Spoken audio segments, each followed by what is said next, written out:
దేవుని బిడ్డలారా, ఈ దినము కీర్తనలు 25 మొదటి 3 వచనాలను ధ్యానిద్దాం. యెహోవా, నీ దిక్కునకు చూచి నా ఆత్మను ఎత్తుకొనుచున్నాను. నా దేవా, నీ యందు నమ్మికయుంచి ఉన్నాను. నన్ను సిగ్గుపడనీయకుము. నా శత్రువులను నన్ను గూర్చి ఉత్సహింపనీయకుము. నీ కొరకు కనిపెట్టు వారిలో ఎవడునూ సిగ్గునొందడు. హేతు లేకుండానే ద్రోహం చేయువారు సిగ్గునొందుదురు. దేవునికి మహిమ కలుగును గాక. దేవుని బిడ్డలారా, దావీదు ఎంతో గొప్ప ప్రార్థనలు చేసినట్టుగా కీర్తనలో మనం చూస్తూ ఉన్నాం. దావీదు చేసిన ప్రార్థనలు అద్భుతంగా ఉంటాయి. దేవుని యొక్క సమాధానం పొందే ప్రార్థనలు ఆయన చేస్తూ ఉంటారు. దేవుని యొక్క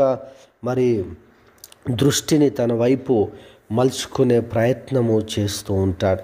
యెహోవా, నీ దిక్కునకు చూచి నా ఆత్మను ఎత్తుకొనుచున్నాను అని ప్రార్థన చేస్తూ ఉన్నాడు. నిజముగా మనము ప్రార్థన చేసినప్పుడు మన యొక్క మనస్సు, మన యొక్క ప్రాణం, మన యొక్క దేవుని బిడ్డలారా ఆత్మ దేవుని వైపు చూడవలెను. దేవుని వైపు ఎత్తుకొని ప్రార్థన చేయాలి. దేవుని వైపు, దేవుని బిడ్డలారా, ఏ ఆలోచన లేకుండా దేవుని సన్నిధిలో ఉన్నామని దేవుని వైపు చూస్తూ ప్రార్థన చేయాలి. నా దేవా, నీ యందు నమ్మిక ఉంచున్నాను, నన్ను సిగ్గుపడనీయకుము.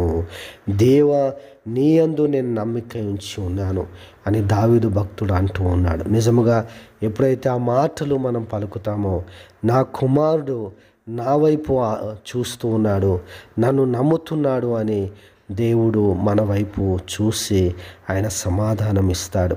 నా శత్రువులను నన్ను గూర్చి ఉత్సహింపనీయకము. నీ కొరకు కనిపెట్టు వారిలో ఎవడునూ సిగ్గునొందడు. హేతు లేకుండానే ద్రోహం చేవారు సిగ్గునొందుదురు. దేవునికి మహిమ కలుగును గాక. దేవుని బిడ్డలారా, దేవుని కొరకు కనిపెట్టువారు ఎప్పుడూ కూడా సిగ్గునొందరు. ఆ విషయాన్ని మనం గమనించాలి. దేవుడు మనల్ని సిగ్గుపడేటట్టుగా చేయడు. శత్రువుల ఎదుట మన తలని ఎత్తువాడే కానీ దించువాడు కాదు అని మనం నమ్మాలి. దేవుని బిడ్డలారా, దేవుడు ఎప్పుడు కూడా తన బిడ్డలను సిగ్గుపరచడు. ఆ సత్యాన్ని మనము దేవుని బిడ్డలారా నేర్చుకుందాం. బైబిల్ ఏమంటుందంటే, ఆయన యుద్ధకు వచ్చేవారు ఆయన ఉన్నాడనియు, అడుగువారికి ఫలం దయచేవాడనియు నమ్మవలెను కదా అని వాక్యం సెలవిస్తూ ఉంది. కాబట్టి ఆయన వైపు మనం చూస్తూ ఆయన సన్నిధిలో ఆయన యందు నమ్మకం ఉంచి మనం ప్రార్థన చేసినప్పుడు దేవుడు మనల్ని సిగ్గుపరచడు అని మనము నమ్మాలి. దేవునికి మహిమ కలుగును గాక.